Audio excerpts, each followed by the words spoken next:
Alright guys, today I have a long-awaited pickups video, and I'm really excited for this pickups video. I think I got a lot of really cool stuff. Sadly, Derek didn't get anything, so he's not going to be in this video. I guess he just didn't want to talk about the stuff I got. So we're going to go ahead and get started here, and let's see, what should I actually start with? I got a lot of really cool stuff I've been wanting for a long time. But let's just go ahead and get started with this.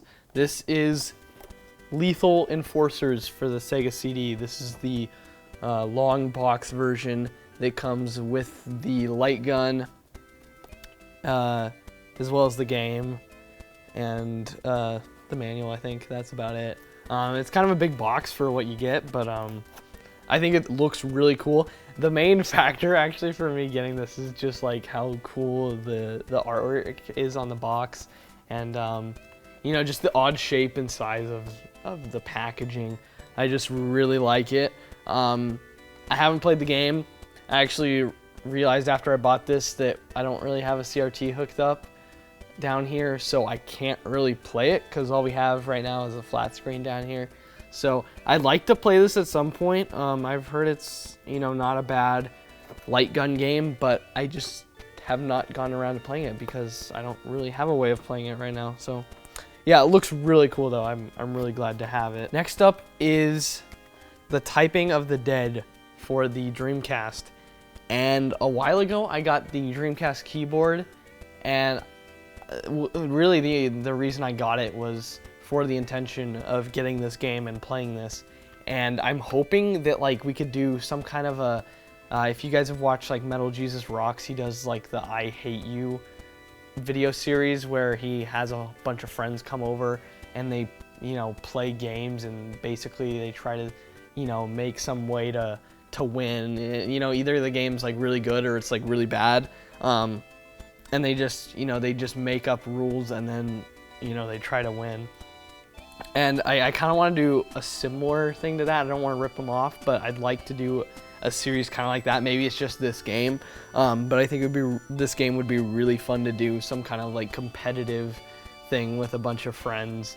And yeah, I think it would be really cool. So I'm really glad to have picked this up, and I can't wait to actually play this. I know it sounds weird, but I really like the House of the Dead 2, and I think it would be really fun playing that game with a keyboard. So can't wait to try this out. So before I get to these three games here, which if you can tell, you might be able to tell actually.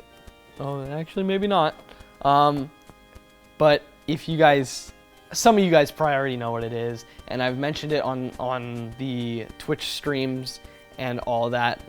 Might be able to tell by the length of the game boxes, but I got a system that I've been wanting for quite a while now, and I'm really happy to actually have gotten this. I've been contemplating about getting one, and part of the reason I didn't is because they're kind of hard to find. You can really only get them on eBay, and also there are multiple models of this console, which might be a giveaway.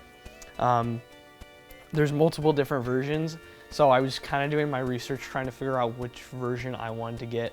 And I was actually thinking about getting one of the other versions, but I decided to go with this one. And without any further ado, I got a Panasonic 3DO. I'm actually really excited to get this. A lot of you might be like, why the hell would you want a 3DO? Well, this console, it actually has a really interesting history, and I'm not going to go over the whole thing, but I think the best video you can watch about this console is Adam Koralick's 5th generation console recap video about this console. He does a really great job explaining the history of this console and what it was really originally intended to be. Basically, the gist of his video was this console was meant to be like the console. You know how you have with like movie formats, you have one format at a time. Like right now we have Blu-ray. You could argue digital streaming, but that doesn't really count as a format. Before Blu-ray, you had DVD, and you could also argue HD DVD, but that actually went away. Let me put this down. That actually went away because people don't, they're not okay with multiple formats at the same time. And so basically, Trip Hawkins, the founder or one of the CEOs of EA, he basically said, well, why do we have multiple video game consoles? Like, why do we have Nintendo's console? Why do we have Sega's? Why don't we just have one console? And so that's what the 3DO was actually meant to be. And one of the biggest supporters of the 3DO was EA. And I think it's just a really interesting console history. I think it could have been a really cool console if more developers had, hopped on board with the whole idea. And I think if Nintendo and Sega went ahead and followed suit, like, it would have been a really cool console. But sadly, Nintendo and Sega didn't, and 3DO, they just didn't have any like killer games. But there are some really cool games on them, on the console. There's games that I've been wanting for a while, and the more research I do, the more games I find out. Like there's like Captain Quasar. There's also the Horde, which is like you have to basically build up this town and you have to survive these hordes of monsters that come in. There's a lot of really cool games on here. There's a lot of games that originated on the 3DO that I've been wanting to get. Another game also is Killing Time. It's an FPS game basically. One of the early ones, kind of like Doom, but it actually has full motion video during the gameplay. So you're walking around and there's actually because there's like these ghosts, but the ghosts are actually full motion video and you can see them in real time while you're walking around the levels, which I think is really cool, and I want to get that game really badly. But so I got the console. I haven't played really a whole lot of it yet because I've been playing a lot of Fallout New Vegas. I'm sure some of you know because I've been streaming it like every day basically, but that's beside the point. I really do like the console so far. I think the aesthetic is really cool as the power cord falls. Okay, that's one of my main gripes with this console, is that the power cord is hardwired in, which I really don't like. I wish it was detachable. But one thing I really do like is that all of the video ports are just standard ports. You have standard composite, you have standard S-video, standard RF. They're just, you don't have to buy any proprietary cables, which is really nice. Like almost every console seems to have a special connector where you can only use, like with Xbox, you can only use Microsoft branded cables for the Xbox. With PlayStation, you can only use PlayStation branded AV cables. And I think it's just really nice that they just went with totally standard connections. You can use any composite cable you could find, any S-video cable you happen to have laying around. I think it's just a really cool idea. But I really don't like that this power cord is hardwired into the system, because if the power cord ends up getting cut, or it gets nicked, or there's the plastic breaks or something, you're kind of screwed with that. But I think it's a really cool console. It only has one controller port, but we'll get to the controller later. I'll talk about why that is in a little bit. But it's got front-loading tray. I just really like the overall design of it, and I think it's a really cool console. And I went with this one. There's actually 3 different models. There's this one. This is the launch one, the FZ1. There's also the FC10, which is also made by Panasonic.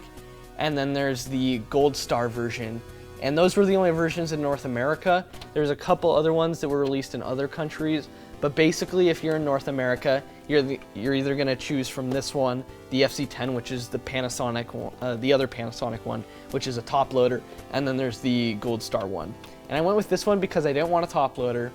I don't like top loaders. I think they take up too much space. You can't stack anything. They don't go very well in entertainment centers, unless you have a bunch of space on top for the disc tray to open up. So I really like front-loading designs. And then, so basically that took out the FC10. And so it was either between this or the Gold Star one. And I've heard that the Gold Star ones do not last as long. They tend to fail more often. So I went ahead and went with the launch version.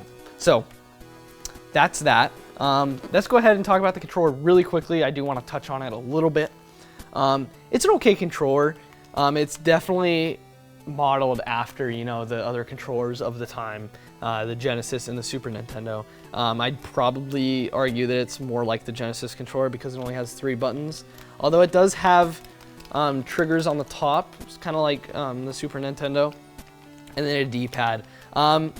You know, I gotta say, it's not a bad controller. It's definitely not the worst, but it's really not the best either. You know, it's fairly comfortable, but to me it feels a little cheap. I wish there were some more buttons. The D-pad's okay, but overall it just feels kind of mushy. It could be just because the controller's old and it's been worn, but yeah, I mean, it works, I'll say that. But it also has kind of a cool feature. It's got a headphone jack on here, so you can plug in headphones and just listen to the game audio through your controller, which is kind of interesting. And then it also has a volume knob on there. But yeah, the controller's functional. Also, because there's only one port on the console, you can actually daisy chain controllers together. So every controller has another controller port on it. So basically, you'd connect one controller to the console, and then each additional controller you got, you'd connect to the last controller. So they partially did this because, like they said, they wanted to be like the video game console, and they didn't know how many ports they were gonna need, because they were hoping that the console would last for, you know, at least 10 years. And so they didn't know how many controller ports you'd need, so they didn't bother to, you know, only put 2 or only put 4, because really at the time the standard was only 2, and as you can see, you know, we've gone up to 4 as kind of a standard. So very interesting console. I kind of want to get into the games, and actually, you know, one of the reasons I really wanted to get this console is because of the game boxes. I think they're just so cool. They're modeled kind of like after the CD boxes of the time. In the early mid 90s, CDs came in cases this big because, you know, vinyl was a big thing, and so all of the music stores, you know, you could flip through the vinyl, and so they wanted something that was as tall as the vinyl so it would fit in nicely. So I mean, that's kind of an interesting thing. It's kind of off topic, but I think they basically just kind of took that design and used that for 3DO cases. So the first game I got here is actually sealed, and it's got this demo copy not for resale sticker, and this was actually only like $8 on eBay, and the guy had a whole bunch of them, and I was kind of curious. I just went ahead and bought it because I thought, hell, why not? You know, I do want to play the game. It's not that rare. I haven't decided though if I'm just gonna open this or buy another one. You know, it's so cheap, I'll probably just buy another one. But as far as the demo copy not for resale sticker, the research I did seems to suggest that the game is no different. It's not like a demo version of the game. Like, you know, it's not like a cut down version of the game. Apparently, this sticker came in on games that were for, you know, store displays, or I think also it came in with some pack-in versions of games. So I don't think it's, I think it's still a full version of the game as far as I can tell, although I haven't played it. But yeah, from what I've read online, that it would suggest that, you know, even with the sticker on it, they're full versions of the games. I'll probably keep this sealed though. I'll probably get another copy of this game at some point. I'll save the best game for last that I have so far. So I'll go ahead and talk about this one. This one's Way of the Warrior, and this one's a bit of a cheaper case, unlike this one, which kind of has like a plastic clasp on the end, kind of like you know, some DVD cases do. This one just goes for full cardboard design. It just kind of opens up like this, and you have the disc on top, and then you have kind of like a CD, like a jewel case kind of sized manual. This game is a fighting game actually made by Naughty Dog, that make the Crash games, and more recently the Uncharted games and stuff like that. So they're a really good developer, but this was like in their really early days, and you can kind of tell because this game is definitely not their best work. It's a cool game and all. It's kind of interesting. I like the graphics actually. I think they look really cool. Although there's a lot of scaling in this game, so when the characters get closer together, the camera really zooms in, and then as soon as like you kind of jump apart, like it zooms out really fast, so it's kind of jarring to play. But it's got digitized characters, which I mean was kind of, you know, the normal thing to do at the time, you know, with like Mortal Kombat and all those games, with digitized characters. You know, I'm not that into fighting games, so I don't think I can fairly judge this game all that much. But I mean, it was okay. I mean, I think to me the controls felt a bit laggy, and there was just, you know, the levels were okay. The characters, I think the characters are probably the weakest point of this game. But yeah, I really just popped it in to play it, and it's really nothing that special. It's not bad, but it's not really that great either, in my opinion. And then the last game, best for last here, is Road Rash, the original Road Rash. And oh well, it's not the original Road Rash, I don't think. I think there was they had Road Rash on the Genesis as well, and you know, eventually on the PS1. I have the PS1 version. I have the Road Rash 3D version. But a lot of people say this is the best version of Road Rash on any console, and I think I'd have to agree with that. I've played the PS1 version, but I think the 3DO one actually looks slightly better. It controls better to me. If you guys haven't played it yet, it's basically a motorcycle racing game where you can get different weapons and beat people up. Although actually, you know what? I think in this version you don't get weapons. I think that's in the PlayStation version. I think this is just like basic fist fighting and kicking. But I really enjoy this game. I played this for quite a bit on the 3DO, and it's a really cool game. It's interesting though because it's not like full 3D. You can't turn around. You know, it's kind of a linear style game, but it's a really cool game. I really enjoy it, and I think I'd have to agree with people. It's probably the best version of Road Rash. It's a very fun game. So this one's a bit different. It kind of opens up. I'm assuming Twisted opens up the same way, even though I haven't opened it yet out of the shrink wrap. But this kind of folds out. It's kind of a cardboard thing, and it has this plastic clasp, and then it kind of opens up here. This one actually has a much bigger manual than like Way of the Warrior. But then you have the game up top, and then also you have this CD apparently. I think, yeah, I actually put this into the console, and it plays in the 3DO's CD player. And it just got all the tracks from the game on it. So very cool. I really enjoy it. And, you know, part of the reason I got this video is just because, like, these boxes are so cool to me. They're completely unnecessary. They're completely impractical, but I think they just look so cool on a shelf. And I can't wait to get these up somewhere in the game room.